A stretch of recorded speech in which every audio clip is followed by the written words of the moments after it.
이 중에 종말은 과연 올까요? 자, 오늘 우리는 원리를 이미 알고 이 자리에 앉아 계시지만, 자, 다시 한번 우리가 마음을 비우고 처음 이 원리를 듣는다 하는 마음으로 공부를 해야 돼요. 이 원리를 또 내가 알고 있는 지식에다가 또 지식으로만 채우기 위해서 듣는다면은 그런 큰 도움이 안 됩니다. 내가 그동안 이 원리와 말씀을 공부를 했다 하더라도 그렇게 살아오지 못했다면 다시 한번 처음부터 마음을 비우고 이 말씀이 나의 삶 속에서 어떻게 흘러들어와서 어떻게 나의 삶을 변화시킬 것인가 하는 생각으로 원리를 우리가 듣고 또 원리를 깨달아 나가야 되겠죠. 자, 처음으로 듣는다 생각할 때, 자, 종말이 과연 올 것인가? 오늘 많은 사람들은 종말의 때를 아주 두려워하고 있습니다. 종말 하면 말세죠. 이 세상에 끝난다고 하는 이 말세가 온다는 것을 누가 두려워하지 않겠습니까? 많은 종교가 이 말세를 두려움과 공포의 때로 여기고 있습니다.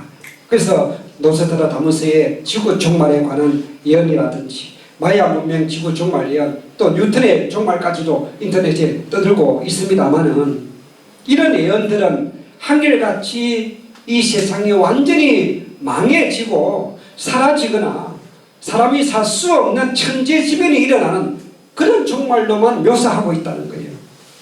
그 영화 하나 보세요. 완전히 뭐 화산 내지 지진, 해일, 이 지구상에 사람이 못 살 수 없는 그런 무서운 공포로만 묘사되고 있는 이 종말, 이 말세. 자, 이 내용을 오늘 우리는 어떻게 이해하고 받아들여야 되느냐 하는 부분들입니다.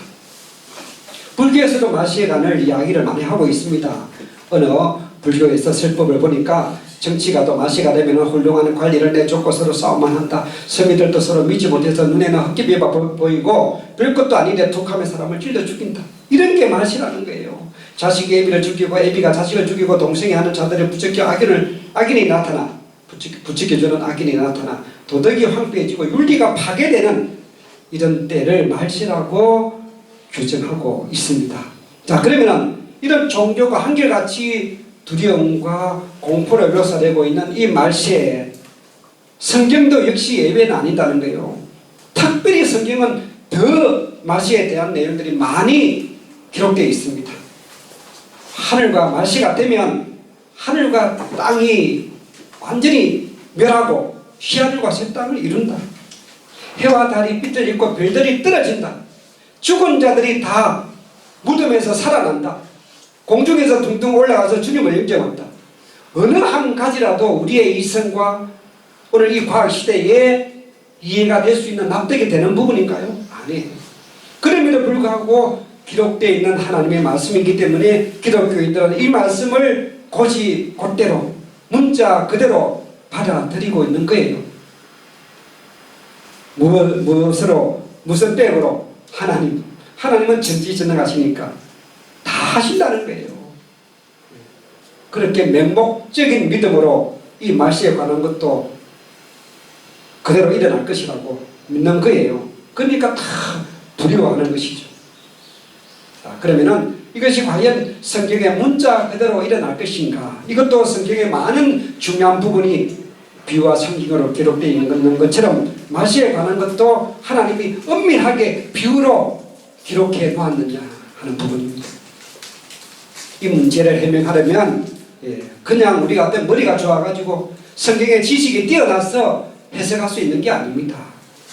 이런 성경의 비밀은, 특히 말세에 일어나는 이 비밀은 하나님이 모든 내용들을 다 이해한 터전 위에서만 풀리는 겁니다. 그래서 하나님께서 이 세계를 창조하신 목적이 뭐며 어떻게 해서 이 타락한 세상이 되어졌는지, 그리고 하나님이 이 세계를 어떤 방법으로 구원해 나오시려고 하시는지, 이런 전체적인 내용, 근본 문제가 풀려야 이 말세에 대한 확실한 대답을, 해명을 할 수가 있다 하는 것입니다.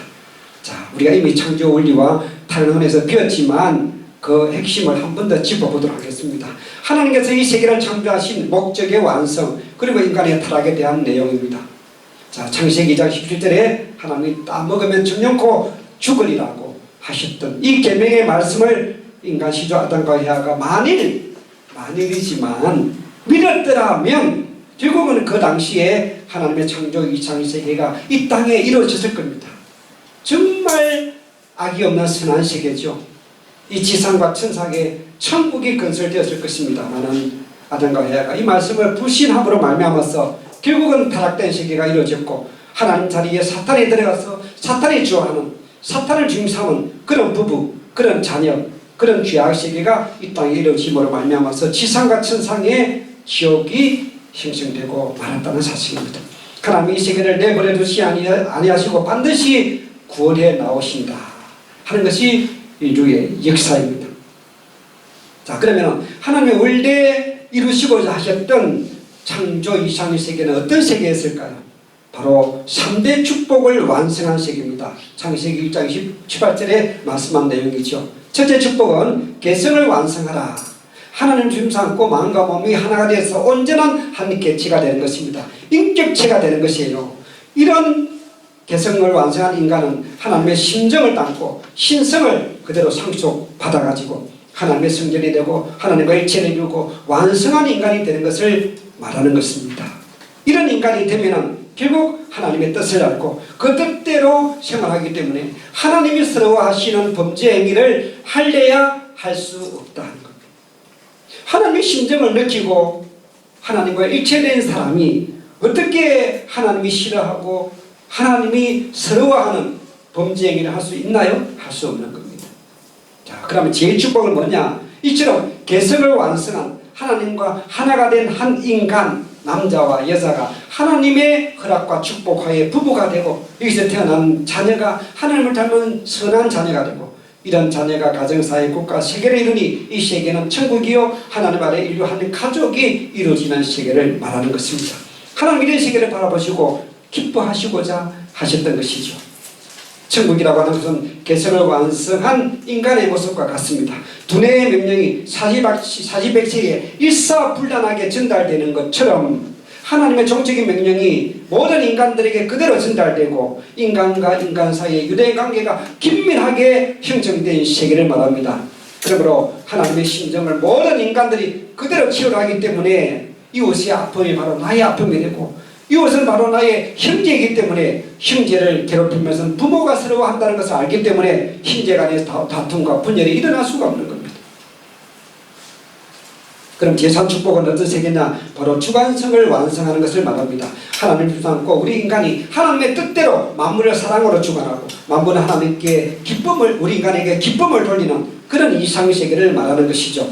즉 개성 완성한 인간이 과학을 발달시켜서 안락한 사회 환경을 이루어서 지상 천국을 이루고 사는 세계, 그것이 바로 제3축복이 완성된 세계를 말하는 것입니다. 이처럼 3대 축복이 완성되었더라면 얼마나 하나님이 기뻐하고 우리 인간이 한마디로 마음껏 행복과 기쁨을 누리는 이 삶을 살게 될 것이었습니다. 그런데 인간은 안타깝게도 하나님의 말씀을 불신하고 타락하고 말았죠. 결국은 이런 3대 축복을 상실하고야 말았습니다. 그러므로 사탄 마귀를 중심 삼고 마음과 몸이 하나 되고 그런 악성을 가진 개인이 또 남자와 여자가 사탄 주관하에 부부가 되고 또 자녀가 태어나고 이런 악한 가정과 사회, 국가, 세계를 이루고야 말았던 것이죠. 사탄을 주관하고 우리 인간이 하나님 뜻과 관계없이 만물을 마음껏 펼쳐짓고 짓밟고 주관하는 세상이 되고 말았죠. 사탄 주권의 죄악식입니다. 그것이 바로 지상 지옥이 되고 말았던 것입니다. 사탄 주권의 죄악시계는 하나님의 이 종적인 명령을 우리 인간이 느낄 수도 없고 또 인간 사이에 획적인 관계로 다 단절되고 말았습니다. 그러면 이 세계는 사탄 주권의 세계요. 요한복음 고린도후서에 각각 보면 이 세상을 지배하는 신이 사탄이고 이 세상의 임금이 사탄이다 이렇게 나와 있습니다. 이런 지상 지옥시에 하다가 죽으면은 천상 지옥 갈 수밖에 없는 것이죠. 자, 하나님은 이 세계를 어떻게 구원하실까요? 하나님은 당신이 창조하신 이 선의 세계를 바라보시고 기쁨을 누리시고자 하셨습니다. 그런데 타락함으로 말미암아서 죄악의 세계가 된 이 세계를 바라보시는 하나님은 기쁨이 아니라 서러움과 눈물과 고통 가운데 계시는 하나님입니다. 그런데 하나님은 이런 죄악의 세계를 반드시 구원하신다. 구원이라는 것은 다시 원래의 식으로 돌아간다. 복귀다.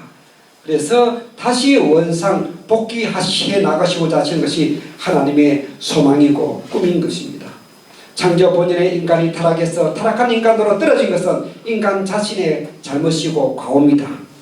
그런데 이런 타락한 인간을 하나님이 내버려 두시 아니하시고 구원하시는 섭리를 하시는 이유는 바로 하나님은 창조주로서의 책임과 영원성을 두고 창조하셨던 창조 원리적인 기준이 있기 때문입니다.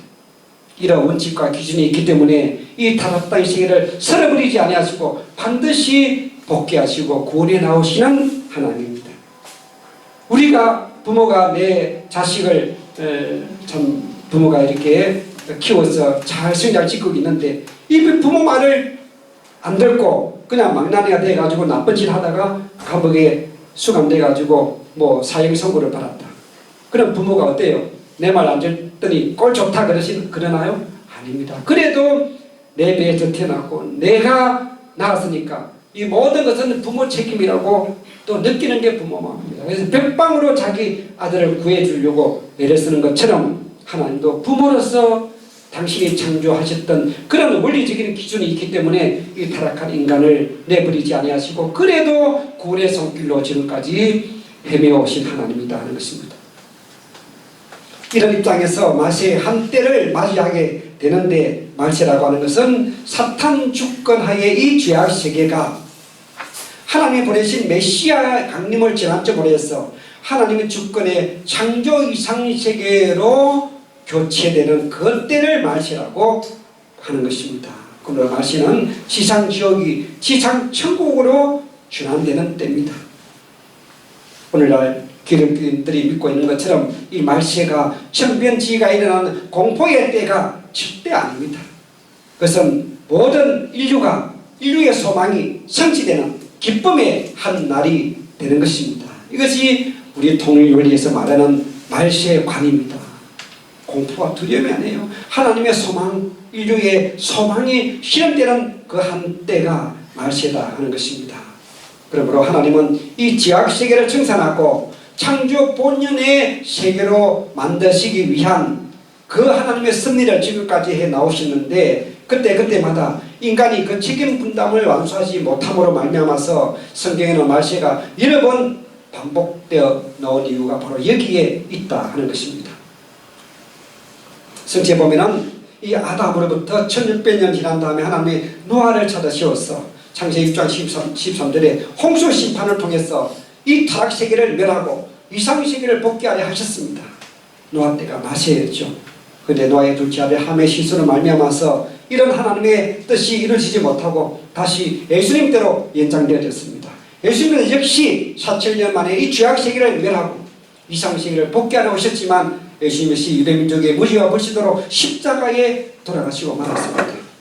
예수님이 이루지 못한 그 말세의 하나님의 뜻은 다시 재림을 통해서 이루어 나와야 되는 겁니다. 그래서 재림주님이 예수님이 이루지 못했던 영육 구원을 완성하고 시상 천국을 복귀하기 위해서 반드시 재림주님이 오시는 그때도 말세다라고 말씀드릴 수가 있겠습니다.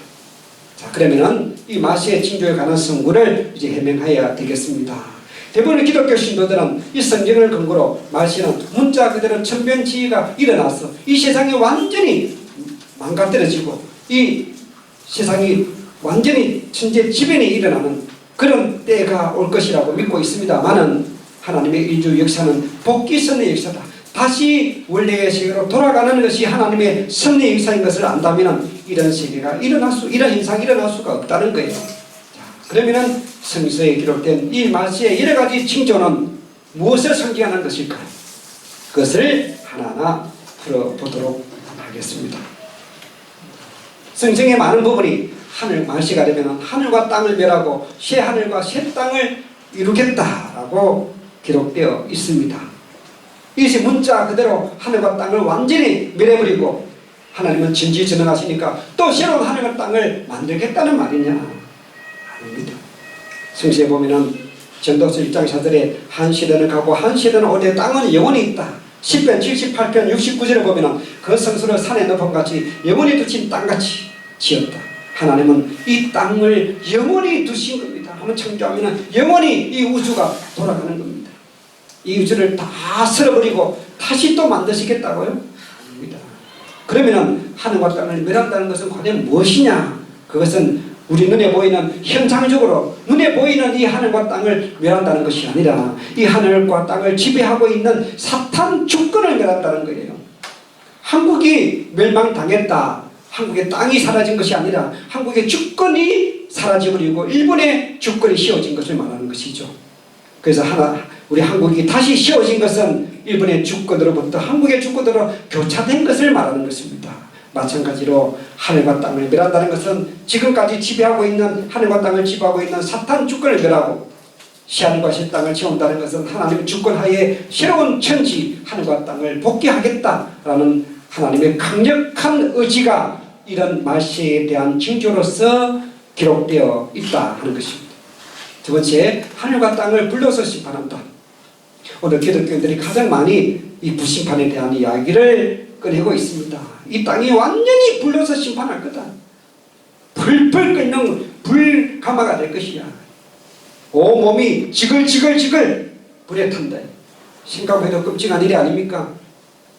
그래서 예수 믿으라고 협박하는 거예요. 겁이 나서도 예수 믿어야 되겠네.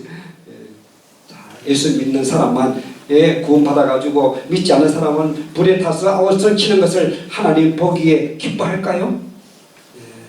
하나님은 어떤 분인지를 모르기 때문에 이렇게 해석하고 마는 겁니다. 물론 다른 방법이 없죠. 성경에 기록되어 있기 때문에.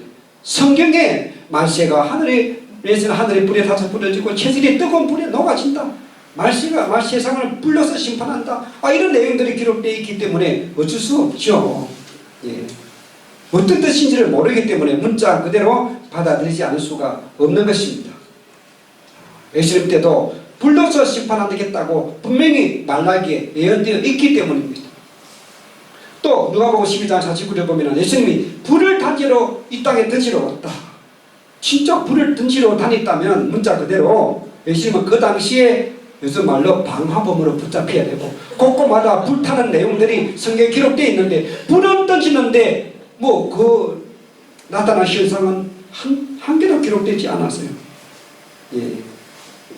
어떤 불심판한 흔적도 없습니다. 눈에 보이는 불심판. 그러면 이 불이 과연 무엇이냐? 성경을 찾아보니까 야고보서 3장 6절에 현한 곧 불이다 라고 하는 한 문장이 나옵니다. 하나님이 은밀하게 감춰놓은 이 내용들을 찾아내는 작업이 쉬운 게 아니었다는 거예요.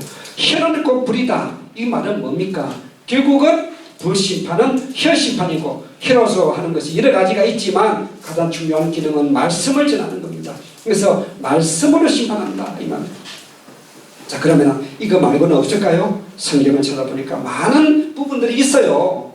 뒷받침해 주는 내용들이 데살로니가 후서 2장 8절 보면 그때에 불법한 자가 나타나니 주 예수께서 그 입의 기운으로 적을 죽이시고 입의 기운 말씀으로 불법한 자를 죽이겠다. 예. 이사야서 11장 4절에 입의 막대기로 세상을 치며 입술의 기운으로 악인을 죽인다. 입의 막대기가 뭡니까? 혀잖아요. 혀로서 입술의 기운으로 말씀으로 악인을 죽이겠다. 예레미야서 23장 29절 나 여호와가 말하노라 내 말이 불같이 아니하냐. 내 말이 불이다. 여호와 하나님의 말씀이 불이다 하는 겁니다. 이 세상을 불러서 심판한다는 것은 결국은 하나님의 말씀으로 이 세상을 치고 심판하겠다. 악인을 죽이겠다. 얼마나 명확한 이야기입니까? 이런 거를 모르고 그냥 활활 불러 태워서 죽이겠다고 이렇게 믿고 있으니까 참 한심하고 딱할 일이 아닐 수가 없습니다. 그러면 왜 말씀 심판으로 하실까요? 바로 하나님이 말씀으로 우리 인간을 창조했습니다. 말씀의 실체가 되어야 할 우리 인간이에요. 그런데 우리 인간은 하나님의 말씀을 불신하고 결국은 타락하고 해버렸죠. 그러므로 이 타락한 인간을 하나님의 말씀으로 재창조하시고 말씀의 목적을 이루자 하는 것이 하나님의 복귀성이다 하는 것입니다. 그러므로 예수님은 말씀의 완성자로 재림하셔서 심판도 말씀으로 하신다 하는 것을 알 수가 있습니다. 그 다음에 무덤에서 시체가 일어난다. 무섭죠? 그리스도 안에서 죽은 자들이 먼저 일어나고 무덤들이 열리며 자는 성도들이 몸이 많이 일어나니 그 성에 들어간다. 사람들에게 보이니라. 이것을 기독교에서는 부활이라고 합니다. 다시 살아난다고 보는 거예요. 죽었던 시체가 살아나고 사람이 죽었는데 뻘떡 다시 살아난다고 믿고 있는 게 기독교 신앙입니다. 아니, 아예 안 죽는다고도 믿고 있어요. 왜 그럴까요? 성경에 그렇게 기록되어 있는 부분이 있기 때문이에요. 그 성경을 그대로 고지 그대로 문자 그대로 받아들이니까 결국은 우리 신앙에 많은 혼란이 일어나는 겁니다. 이 부활에 관한 부분에 대한 내용을 확실히 이해하지 못하면 우리 신앙이 아주 큰 참 문제가 일어나게 되고 또 그런 문제가 실제적으로 많이 일어났습니다. 어느 교회 목사가요, 예, 자기 아들 딸이 좀 심한 병에 걸려서 귀신이 들었다. 얼마나 두드려 패가지고 안수를 했든지 죽었어요. 실제적으로. 예. 그런데 그 죽여놓고 침대에 눕혀놓고 밤새 기도합니다. 하나님은 분명히 죽은 자를 살린다고 했으니까 살아날 거라고 믿고 기도하고 있는 거예요. 얼마나 시끄럽든지 동네 사람들이 신고해가지고 자기 자식 시체 유기죄로 또 죽인 살인죄로 지가 아마 감방의 시세를 지고 있을 거예요. 성경을 잘못 이해하면은요 인생을 망치는 겁니다. 어느 한 종교도 그런 일이 있었죠. 그래 붕붕 올라간다고 믿고 있고 이러니까 그 믿고 있는 사람들이 그때가 돼도 그런 현상이 일어나지 않으니까 결국은 단체 사살을 하고 말았던 오대양 사건, 휴거 사건 얼마나 많이 우리 사회비 종교가 이 교주나 목사들의 잘못된 성경 해석 때문에 인생을 망쳐버리는 일들이 있습니다. 그래서 이 부활이 우리 삶에 미치는 영향이 신앙생활에 크기 때문에 우리 원리에서는 이거를 별도로 떼내가지고 설명을 해놓았을 정도입니다. 5장 부활론이 그래서 나오는 겁니다. 그래서 부활론은 우리 알아야 됩니다. 보통 이발사물 술에는 잘 부활론은 다루지도 않고 있는 부분이긴 하지만 저는 부활론이 너무나 중요하다는 것을 느끼고 있어서 내가 다른 부분을 빨리 하고 이 부활론까지 이번 시간에 설명을 해드리려고 하는 겁니다. 보너스로 강의를 잘 들어주셔서 이게는 간단하게 이런 내용들은 결국 우리 인간이 영적으로 영안이 열려서 보고 기록해 놓은 내용입니다. 다시 말하면 구약시대 영인들이 지상에 재림 부활한 것을 영적으로 보고 기록해 놓은 거예요. 그래서 성경에서 말하는 무덤이 진짜 무덤이라고 생각하면 안 돼요. 상징적인 표현입니다. 무덤처럼 지옥에 갇혀 있는 그 죽은 영인들이 예수님이 오실 때에 다 구원함을 받아서 낙원으로 올라가는 그 밝은 세계로 올라가는 모습을 영적으로 보니까 무덤에서 또 열리는 것처럼 보인다는 거예요. 그래서 그런 현상들을 있는 그대로 해석하면 안 된다. 그런 것을 말씀드리는 겁니다. 그 다음에 지상 인간들이 끌어올리고 공중에서 주를 인정한다. 이 휴거죠. 등도 올라간다는 거예요. 손오공도 아니고 인간이 하나님의 능력이면 다 된다. 이렇게 받아들일 수는 없는 겁니다. 문제는 성경에서 말하는 그 의도가 무엇을 말하려고 하는 것인지 그거를 우리 인간이 사용하는 언어로 나의 상식으로 나의 지식으로 똑같이 해석을 하려고 덤벼드니까 문제가 생깁니다. 성경은 기록된 그분의 의도대로 해석해야 되는 겁니다. 성경에서 말하는 땅은 결국은 우리가 눈에 보이는 이 땅이 아닙니다. 타락한 악주권의 세계요. 성서에서 말하는 하늘은 죄 없는 선주권의 세계입니다. 이 공간이 하늘이 아니에요. 그래서 예수님도 내가 하늘에서 왔다. 그리고 공중에서 떨어졌습니까? 죄 없는 선주권의 세계를 통해서 오셨다는 이런 뜻이에요. 그래서 결국은 타락인간들이 공중으로 끌어올려서 공중에서 주를 영접한다. 이것은 눈에 보이는 우리 인간이 공중으로 올라간다는 뜻이 아닙니다. 바로 예수님이 진임하셔서 사탄 주권을 물리치시고 지상 천국을 복귀하심으로써 선주권의 세계에서 성도들이 주님을 영접한다. 예수님이 먼저 선주권의 세계를 건설하신다는 거예요. 우리가 그런 선주권의 세계에서 정말 오시는 주님을 영접해야 되지 않겠습니까? 해와 달이 삐뚤어지고 별들이 하늘에서 떨어진다. 여러분 이걸 그냥 이런 문장 하나를 받아들이면 안 됩니다. 해와 달이 삐뚤어지면 어떻게 될까요? 해가 삐뚤어지는 그 순간 우리 지구는 영하 수천 도로 떨어져 버립니다. 사람이 살 수 있을까요? 비행기처럼 살 수 없는 겁니다. 그런데 해와 달이 삐뚤어진다. 별들이 떨어지면 지구는 박살이 나버립니다. 이걸 어떻게 이해해야 될까요? 그 내용이 창세기 31장 9절에 요셉의 꿈으로 해명을 하고 있습니다. 요셉이 꿈을 꿨죠. 비슷한 꿈이 두 분이 꿨는데 한 번은 해와 달과 11별들이 자기에게 절을 하더라고. 그걸 자기 아버지 요셉에게 이야기하니까 요셉이가 무슨 말이냐? 그러면 너 아비와 너 어미가 그리고 너의 11형제들이 너에게 절을 한다고 하니까 이 요셉의 11번째 형제인데 그의 형제들이 다 너에게 절을 한다. 말도 안 되는 소리 하지 마라. 책망하는 내용이 나옵니다. 자, 이 내용으로 해석을 해보면 결국은 해와 달은 아버지와 어머니를 상징하고 별들은 자녀와 를 상징하고 있다 하는 말입니다. 결국은 예수님은 인류의 해와 달, 즉 참부모로 오셨습니다. 근데 예수님이 십도가 떨어지고 2000년 지난 이 시대에 다시 오시는 주님이 예수님이 다시 오시면 결국은 재림하시는 예수님이 이 땅에 오실 때는 이미 새로운 말씀을 가지고 오실 것이기 때문에 해와 달이 삐져 있는다. 바로 예수님이 가지고 오셨던 새로운 말씀은 사명기간이 끝난다 하는 거예요. 그리고 뭐예요? 성도들 별들에 떨어진다. 이 말은 주님이 다시 오시면 이 성도들이 다 신앙이 떨어질 것이다. 별처럼 두들겨 떨어진다. 신앙이 실족해서 주님을 알아보지도 못할 것이다 하는 것을 염려하시는 그런 내용인 것을 알 수가 있습니다. 자, 그러면 이런 말세 때가 되어졌을 때 오늘 우리들은 어떠한 자세를 취해야 할까요? 낡은 역사의 종말기는 새 역사의 시창기입니다. 낡은 시대가 끝나고 새로운 역사가 시작되는 것은 한순간 딱 그렇게 갈라지는 것이 아닙니다. 우리가 흙탕물과 쇠물이 서로 뒤엉켜서 점점 깔아앉고 쇠물이 노는 것처럼 시작되는 것처럼 이 서로 혼란의 시기가 반드시 거쳐야 된다 하는 겁니다. 그래서 말세가 되면은 이념과 사상의 기필로 내적으로 불안과 공포와 혼동이 이 세상을 아주 뒤엎고 있을 것이고 그리고 충돌과 투쟁, 갈등이 이 세상을 어시럽히게 될 것입니다. 오늘 우리들이 보고 있는 이 상황들은 바로 말세적인 상황에 일어나는 현상들이라는 것을 알 수가 있습니다. 그러므로 이 말세가 되면은 새 역사의 동참자가 되기 위해서는 오직 겸손한 마음으로 기도를 통해서 하나님이 씌우신 새 역사의 중심이 어디 있는가를 찾아야 됩니다. 역사의 지난 게 있어서 낡은 시대의 환경에 집착하지 말아야 됩니다.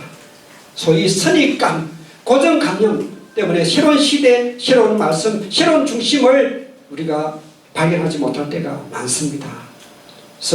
성경에도 새술은 새 부대에 뿌라.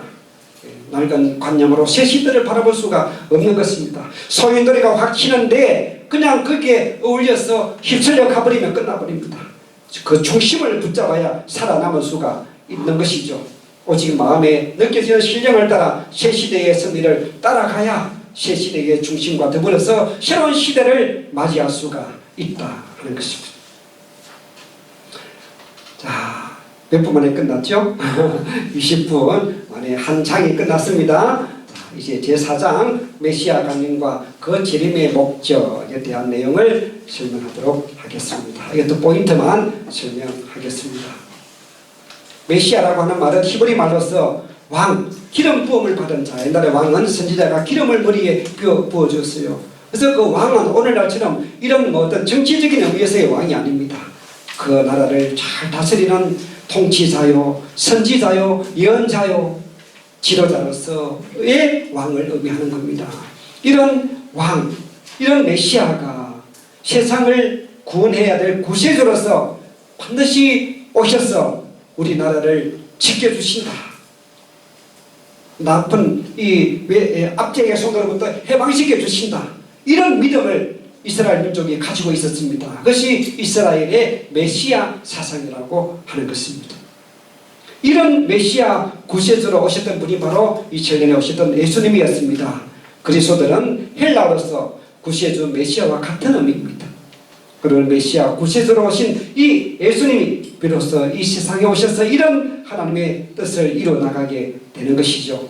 자, 그러면 하나님의 창조 목적은 무엇일까요? 그는 지상에 천국을 건설하는 것입니다. 인간이 타락으로 말미암아서 지옥을 건설하고야 말았습니다. 하나님 반드시 이 세상 지옥을 없애고 지상 천국으로 바꾸시는 섭리를 하신다. 그래서 인류 역사는 복귀 섭리 역사다. 명확하게 우리 원리에서 말합니다. 인류 역사는 어디서 출발해가지고 어디를 향해서 가는 것인가 모르고 있지만 우리 원리는 인류 역사는 선이 아니라 악으로부터 출발되었고 악으로 출발된 그 인류 역사를 하나님은 반드시 선의 세계로 바꾸시는 것이 하나님의 역사다. 우리 원리에서는 복귀 섭리 역사라고 하는 명확한 역사관을 세우고 있습니다. 그러면 이런 섭리 역사 가운데 하나님의 불림을 받아서 하나님 이 땅에 파송한 메시아 구세주가 예수님이었습니다. 그리고 예수님이 땅에 오셔서 십자가에 돌아가셨어요. 따라서 우리가 예수님을 이해하려면 십자가에 대한 명확한 내용을 알아야 되는 것입니다. 예수님은 타락한 인간을 완전히 구원하셔서 복귀 섭리의 목적을 이루기 위해서 오셨습니다. 이렇게 누가 이의를 제기할까요? 이 자리에 기독교 신앙하는 분들이 앉아있다 하더라도 오늘 이 내용을 듣고 어떻게 받아들일지 이름만 생각해 보세요. 이 십자가에 대한 관이 우리하고 완전히 다르거든요.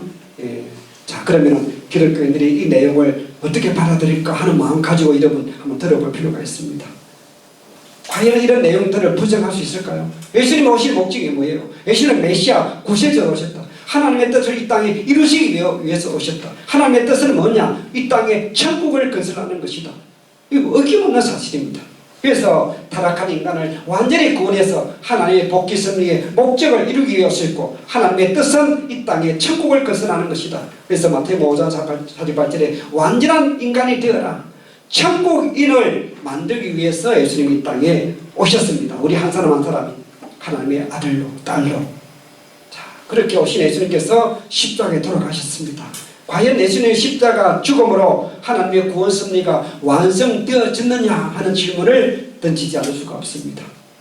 예수님의 십자가 죽음이 하나님의 예정이고 하나님의 뜻이고 피할 수 없는 예정된 길이었다면 예수님 십자가 죽음이 하나님의 뜻이라면 예수님 십자가 죽음으로 하나님의 뜻이 이루어져야 하는 것입니다.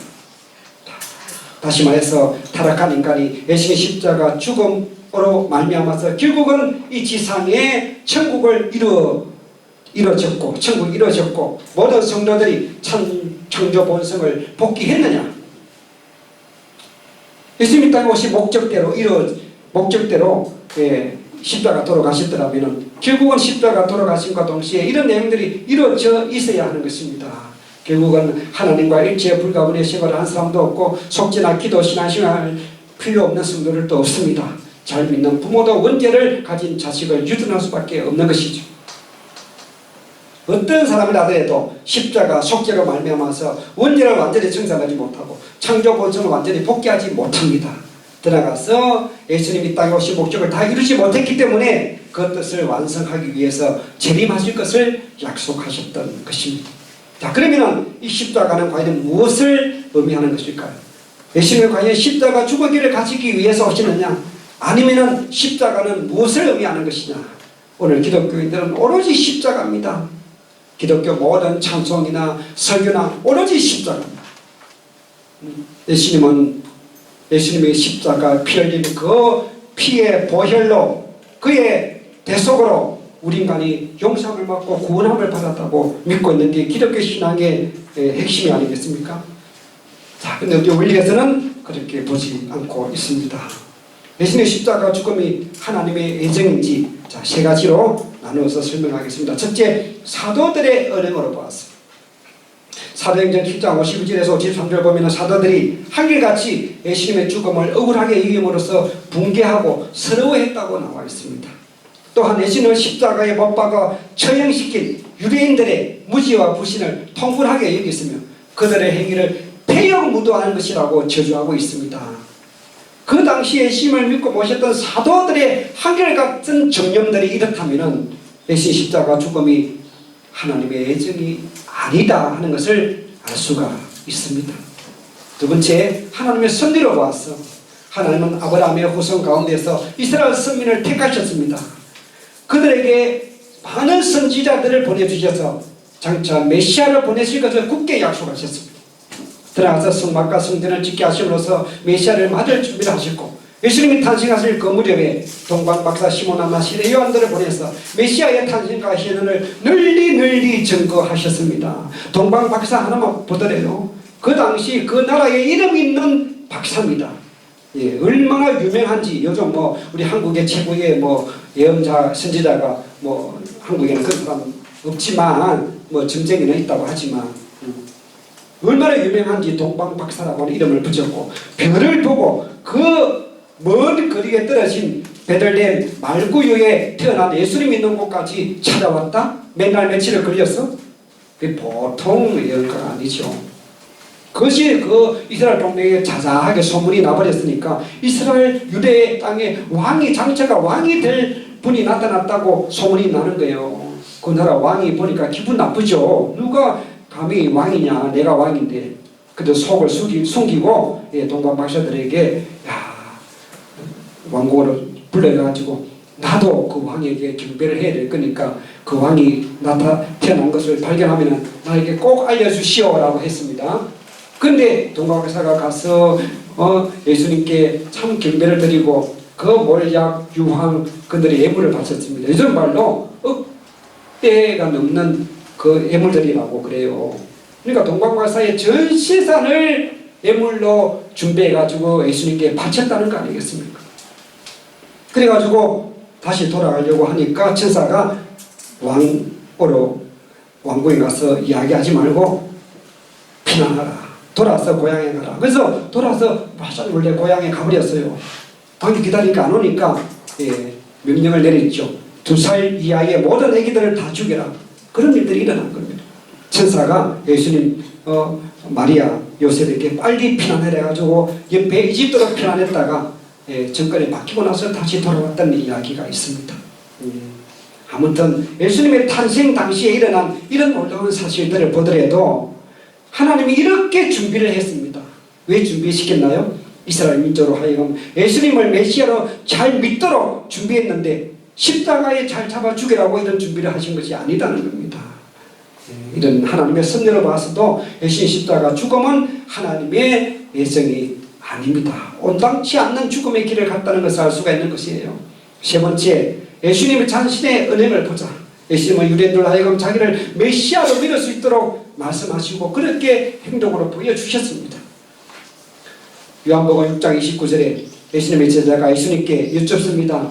예수님, 우리가 어떻게 하면 하나님이 일을 하는 것입니까? 물어봤을 때 예수님의 대답이 하나님이 보내신 자를 믿는 것이 하나님의 일이다.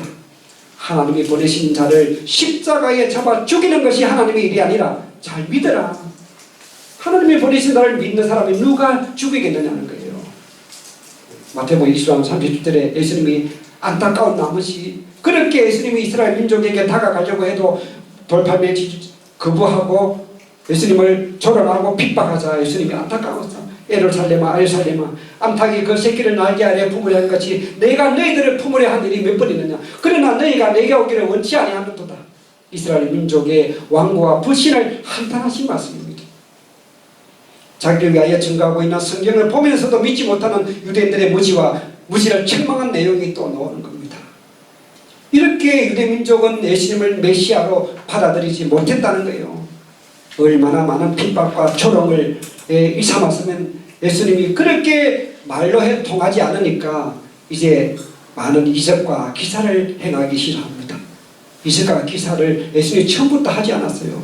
말씀으로만 지냈는데 확 뱉어가니까 예수님이 안 되겠다 싶어서 안전방위를 일으키고 소경을 눈뜨게 하고 중풍 배자를 낫게 하고 죽은 자까지도 살리는 놀라운 이적과 기사를 보여주시면서 하시는 말씀이 너희들이 나를 믿지 아니할지라도 내가 하는 이 일을 보고 믿어라. 그러면 아버지께서 내 안에 계시고 내가 아버지 안에 있음을 깨달아 알리라. 그 정도까지 예수님이 보여주시는데도 불구하고 이스라엘 민족은 마태복음 12장 24절에 뭐라고 대답한 줄 아세요?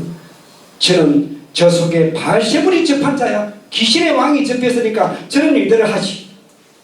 이렇게까지 더 비난하기 시작했다는 거예요. 이렇게 참 우리 말씀을 보면은 이적과 기사를 예수님이 행하지 않았으면 더 좋았을 것이다 라는 말씀도 나오고 있지만 얼마나 그 당시에 예수님이 안타까웠으면 더 다급한 마음에 하나님의 뜻을 이루어야 되겠고 이렇게까지 보여주면서 하나님과 한 몸이라는 것을 증거하고 싶었지만 이스라엘 민족이 그럴수록 더 예수님을 배척하고 비난하기 시작한 것입니다. 이런 내용들을 종합해 보일 때 예수님 십자가 죽음은 하나님의 예정이 결코 아닙니다. 이스라엘 민족의 무지와 불신으로 말미암아 초래된 결과인 것을 알 수가 있는 것입니다. 결정적으로 고린도전서 2장 8절에 이런 내용이 나옵니다. 사도 바울의 말이죠. 이 지혜는 이 시대에 관한이 하나도 알지 못하였나니 만일 알았더라면 영광의 주를 십자가에 못 박지 아니하였습니다. 그 시대의 관원들 지도자들이 지혜가 없어서 예수님이 메시아인 줄 몰랐기 때문에 영광의 주를 십자가에 못 박았다고 확실하게 나와 있습니다. 다른 무엇의 또 설명이 필요하나요? 그 외에도 마태복음 26장 39절에 예수님이 게세마네 동산에서 마지막 피 흘리는 기도를 하는 장면에 나옵니다. 할만하시거든 이 잔을 나에게 지나가게 하옵소서. 이 죽음으로부터 명쾌해 달라고 그렇게 하늘을 앞에 매달려 기도했습니다. 세제대가 졸았죠. 예. 그렇게 기도하는 이 장면은 과연 무엇을 말하느냐. 그러니까 오늘 기독교 신도들은 이 성경을 보면서 뭐라고 또 해석하는 사람도 있어요. 예. 예수님은 그래도 육신은 사람 우리의 인간과 똑같은 인성을 가지고 계셔서 그 십자가에 못 박혀 죽는 그 고통을 잠시라도 면하고 싶어서 잠시 그냥 인간적인 생각 때문에 이런 기도를 했을 거다. 말도 안 되는 이야기합니다. 예. 우리가 역사적으로 보더라도 한 나라의 임금에게 충성하기 위해서 자기 목숨을 초계같이 바쳤던 사루신도 있고 이충무공 이수신도 있고 정봉주 같은 이런 위대한 충신들이 있는데 전 세계의 인류를 살리기 위해서 신 예수님께서 그 육신에 하나 못 박히는 게 고통스러워서 이런 기도를 했다고요? 말도 안 되는 예수님을 치욕으로 보는 것과 똑같은 겁니다. 예수님이 이런 기도를 하신 것은 4천년 동안 준비하신 하나님의 섭리가 예수님 십자가 돌아가심으로써 이루어지지 않는 것을 이 지상 천국을 이루시려는 하나님의 꿈이 무산될 것을 안타까워하셔서 이런 기도를 하셨고 예수님 십자가 돌아가신 이후에 재림 때까지 인류의 고난이 역사가 계속될 것을 아셨기 때문에 이런 기도를 하셨다는 것을 우리가 분명히 알아야 하는 것입니다. 유대민족의 세망과 성도들의 고난을 보아서도 알 수 있습니다. 하나님께서는 이스라엘 선민을 택하셔서 그들에게 메시아를 보내주심으로 말미암아서 영원한 천국을 이루고자 하셨습니다. 그런데 유대민족의 예수님의 십자가에 못 박음으로 말미암아서 그 이후 어떻게 됐습니까? 하나님의 축복을 받아야 할 유대민족은 나라 없는 백성이 돼서 2000년 동안 떠돌아다니는 유태인 신세가 되고 말았습니다. 선민의 자격이 잃어버렸어요. 특히 2차 세계대전에 독일의 히틀러에 의해서 자그마치 600만이나 학살당했습니다. 이보다 더 인류 사회에 참혹한 이 참 형벌이 또 어디 있겠습니까?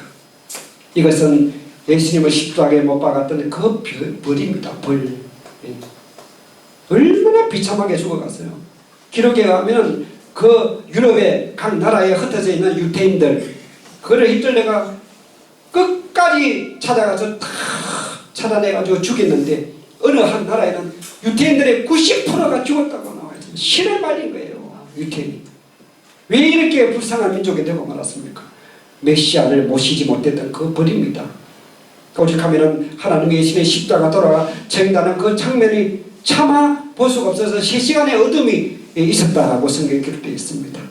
그 사랑하는 아들을 보내서 영광의 주로서 세계 만민으로부터 추앙받는 메시아가 돼가지고 이 세상을 통치하고 지도하고자 원하셨던 하나님의 소망이 있었는데 그 비참하게 33살에 서서들은 장가도 못 가고 결혼도 못 하고 오직 3년 동안의 말씀만 지나다가 붙잡혀서 그 비참한 십자가의 형태를 고통 가운데 목이 말라서 쓰러져가는 그 예수님의 모습을 바라볼 때 하나님의 심정은 찢어질 듯한 고통을 느꼈지 않았겠습니까? 십자가 대속으로 인한 구원의 한계가 예수님의 목적 영적 육적 구원 섭리를 완성해서 지상 천국을 이루려 오셨던 예수님. 그러나 예수님은 사탄의 침범을 받아서 그 육신은 십자가의 형틀에서 돌아가셨지만 하나님의 능력으로 3일 만에 예수님을 영적으로 구원시켰습니다. 부활시켰죠. 이 부활하신 예수님을 믿게 될 때에 영적 구원의 혜택은 누구나 받게 되어 있습니다. 기독교들이 영적으로 은혜 받는 이유가 바로 여기에 있는 겁니다. 그러나 그렇게 영적인 은혜를 받아도 돌아왔으면은 또 죄를 짓는 것은 육적인 구원의 혜택을 받지 못하고 있기 때문이죠. 그래서 원죄를 속하고 영적 구원 섭리를 완성하기 위해서 예수님은 반드시 지상에 재림하실 수밖에 없는 겁니다.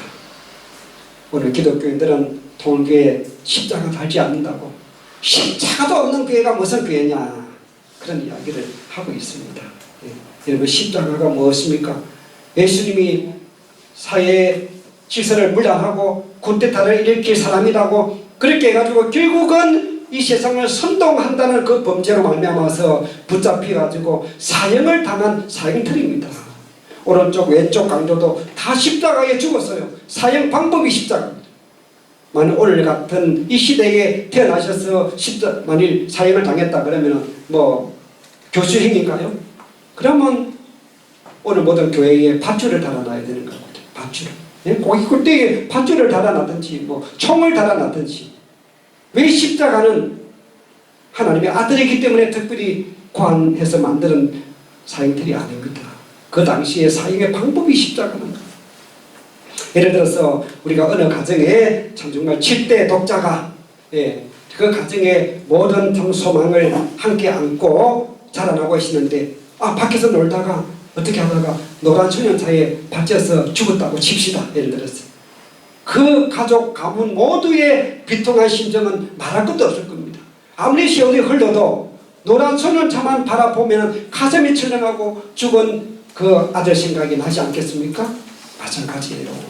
하나님이 4천년을 준비해서 독신자 예수님을 보냈는데 그 십자가에 사형 당하는 모습을 바라보시는 하나님, 아무리 세월이 많이 흘러도 하나님은 십자가만 바라보시면 고개를 돌리고 눈물을 흘리시는, 가슴을 찢는 아픔을 느끼시는 하나님, 그런 하나님의 심정을 우리 참 부모님이 아셨기 때문에 통일교는 두 번 다시 하나님의 가슴에 못을 박는, 아프게 하는 십자도 꺼내지 않습니다. 기독교 외국대기 성경책 5만 귀걸이 목걸이 팔찌 다 십자가 달고 있습니다. 그러나 통일교는 어디 봐도 십자가 하나 달지 않습니다. 하나님의 심정을 알기 때문이죠. 자, 그런 내용을 우리가 정확하게 알아야 또 기독교인들과 이야기를 할 수 있지 않을까. 십자가 내리는 운동을 지금 하고 있는 것입니다. 십자가 내리는 운동입니다. 자, 오늘 제5장 부활론 강의에 들어가도록 하겠습니다. 부활론 성경 보면은 마태복음 무덤들이 열리며 자는 성도들의 몸이 많이 일어나되 예수의 부활 후에 저희가 무덤에서 나와서 거룩한 성에 들어가 많은 사람에게 보이니라. 무덤에서 나와가지고 성으로 들어가서 사람들에게 보인다는 거예요.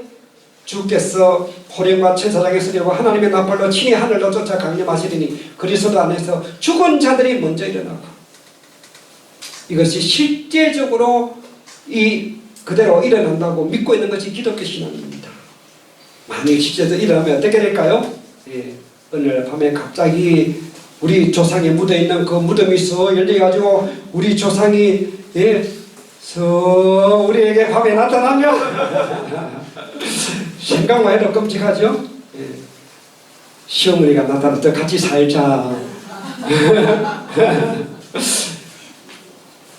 그런데 이걸 어떻게 해야 돼요? 고지 그대로 받아들여야 되겠고, 실제적으로 이 상황이라고 생각만 하면은 뭐 상상만 해도 끔찍한데요. 아파트 몇 채를 더 지어야 돼요. 어떻게 먹여 살아요? 땅은 부족하고. 자, 이 내용을 어떻게 받아들여야 될 것인가? 부활에 관한 것이 우리 신앙생활에 가장 걸림돌이기도 하고, 또 이것을 올바로 해석하면 우리 신앙생활에 놀라운 축복이 되는 부분이기도 하는 내용입니다. 부활이라고 하는 것은 다시 산다라고 하는 뜻입니다. 다시 살아야 하는 것은 뭐예요? 죽었기 때문이에요. 죽었으니까 다시 산다는 말이 나올 수 있는 겁니다. 그러므로 부활에 대한 참된 의의를 이해하기 위해서는 이 죽음과 삶에 대한 성서적인 개념을 확실히 알아야 됩니다. 성서적인 개념을 알아야 돼요. 우리가 알고 있는 상식적인 죽음과 삶이 아니에요. 성서에서 말하고자 하는 죽음과 삶, 예수님이 말씀하시고자 하시는 죽음과 삶, 하나님이 의도하시는 이 죽음이 뭐며 삶이 무엇인가를 알아야 이 문제가 풀리지. 내 지식과 상식 가지고 풀려고 덤벼드니까 전혀 다른 방향으로 해석을 할 수밖에 없는 겁니다. 누가복음 9장 60절에 이런 내용이 나옵니다. 제자가 예수님께 고향에 부친이 돌아가시는데 장사 지내고 오겠습니다 하니까 예수님이 뭐라고 말씀하셨나요? 죽은 자는 죽은 자들 하여금 장사하게 하고 너는 하나님의 나라를 전파하라. 만일 요즘으로 치면은 상사에게 우리 밑에 직원이 그런 이야기 하면은 빨리 갔다 오라. 우리도 같이 가서 조문을 해야지. 그러지 않습니까? 그 예수님이 자기 제자가 아버지가 돌아가셨다 그러는데 어떻게 죽은 자가 죽은 자를 장사하게 하나? 너는 가라. 하나님의 말씀을 전파하라. 야, 매정하시죠? 예수님.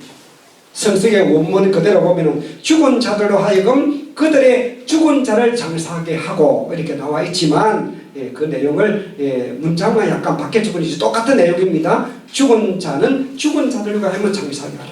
자, 여기서 죽음과 삶의 각각 뜻을 달리하는 두 가지의 개념이 있다는 것을 알게 되는 거예요.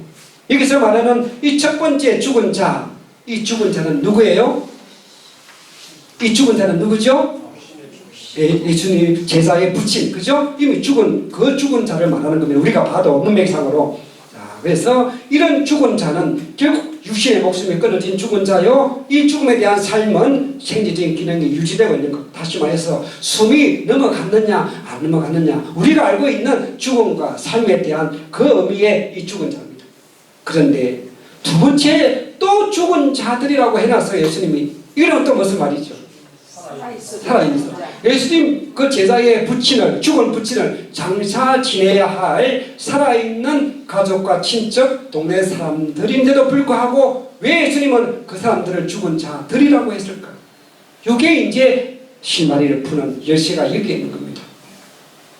이것은 예수님이 바라보실 때에 이 죽은 자들 이들은 그들이 하나님의 사랑의 품을 떠나 사탄 주관권 내에 떨어져 있기 때문에 예수님 바로 볼 때는 죽은 자들이라고 말씀하셨고 이런 죽음에 대한 삶이라고 하는 것은 그들이 다시 하나님의 주관권 내에서 하나님의 뜻대로 활동하고 있는 사람들은 예수님 바로 볼 때 살아있는 사람이 된다 하는 것입니다. 그러므로 그 육신이 아무리 활동을 하고 있다 할지라도 육신이 활동하고 있다 하더라도 그가 사탄 주관권 내에 머물고 있다면 창조 본연의 가치 기준으로 보아 그는 죽은 자다 이 말입니다. 창조 본연의 가치 기준 이게 포인트더라고요. 기준이 누구예요? 우리가 기준이 아니에요. 하나님의 창조 본연의 가치 기준으로 보아 죽은 자냐 산 자냐 거기서 갈라진다는 것을 알아야 되는 것입니다. 그러므로 계시록 3장 1절에 예수님이 비신앙적인 사대교회 신도들에게 너가 살았다 하는 이름은 가졌으나 죽은 자라. 살았다 하는 이름은 가졌지만 창조 본연의 가치 기준을 보라 너는 죽은 자와 다름이 없다 이 말입니다. 자, 반면에 요한복음 11장 25절에 보면은 나를 믿는 자는 죽어도 살겠고 이런 내용이에요.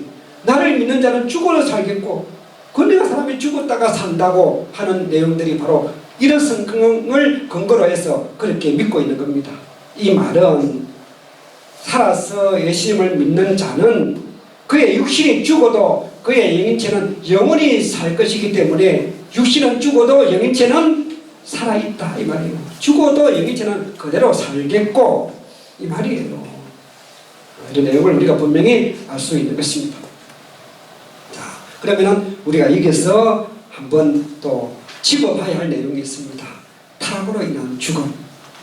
타락으로 인한 인간 시조가 선악과를 따먹고 초래되는 그 죽음, 그런 죽음은 과연 무엇인가 하는 것을 바로 이해를 해야 이 완전히 해석이 되는 것입니다.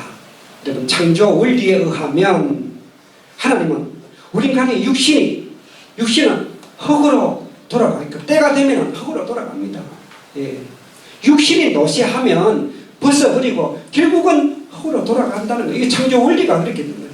물질로 된 생명체로서 영원히 존재하는 것은 아무것도 없습니다.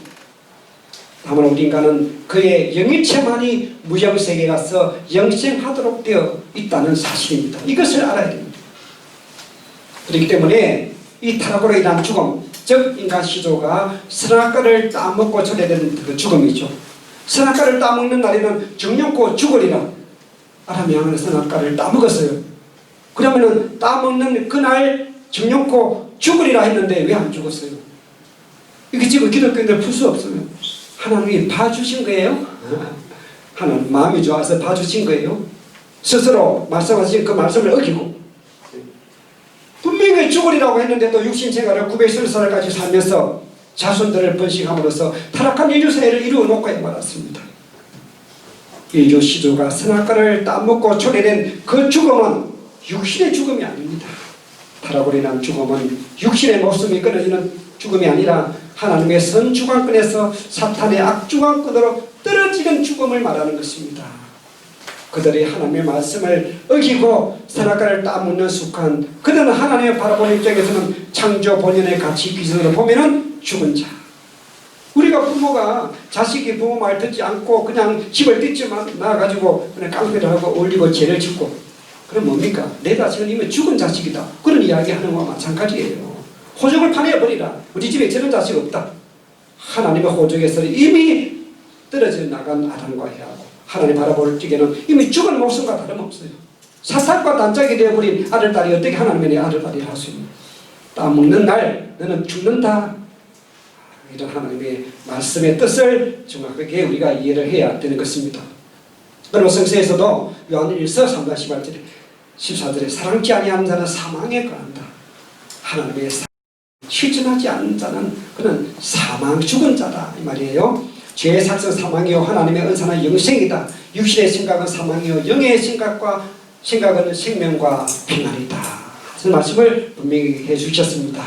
그래서 부활의 의의를 이제 말씀드리겠습니다. 지금까지 우리는 육신이 흙으로 죽어서 흙으로 돌아가는 것을 지금까지 타락으로 인한 죽음인 것으로만 알고 있었습니다. 대부분 기독교 신도들은. 따라서 이런 흙으로부터 다시 죽었던 육신으로부터 다시 원상대로 살아나는 것을 지금까지 기독교가 말하는 부활로 믿어왔다는 거예요.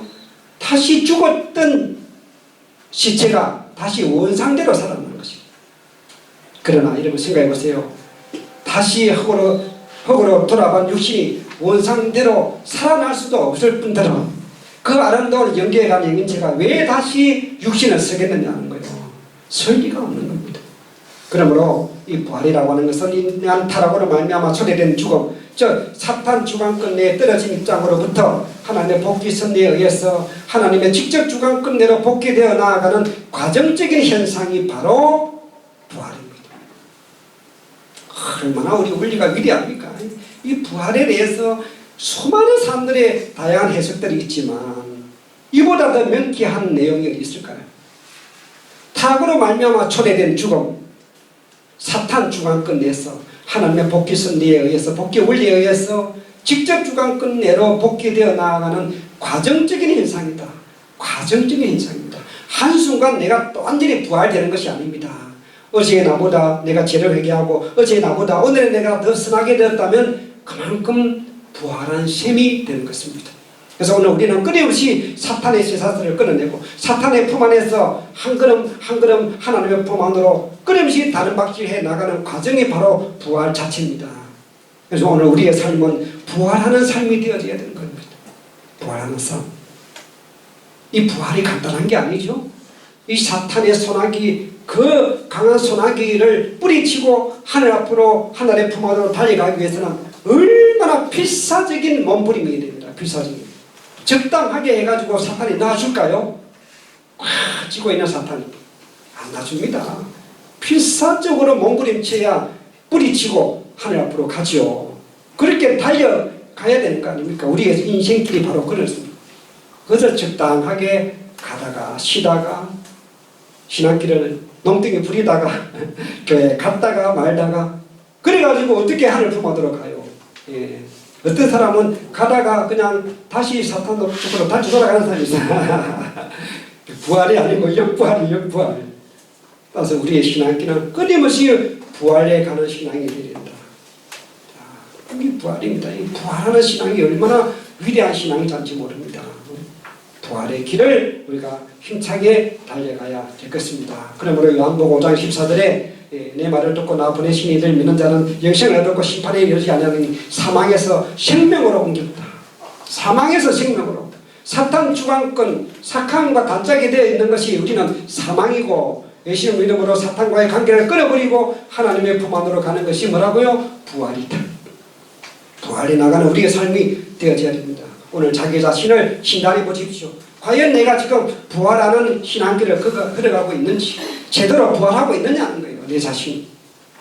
오늘 자신의 신앙길을 되돌아봐야 됩니다. 아버님의 말씀이나 성경을 읽을 때 이런 관점에서 읽어보십시오. 새롭게 보일 거예요. 놀라운 내용들이 흐르고 있는 겁니다. 성경의 밑바탕에, 아버님 밑바탕에. 이런 관점으로 우리가 신앙길을 걸어가야 됩니다. 매일 매 순간 사탄의 것으로부터 하나님의 품으로, 어둠에서 빛으로 끊임없이 부활하는 우리의 삶이 되시기를 바라면서 이 시간 강의 마치겠습니다.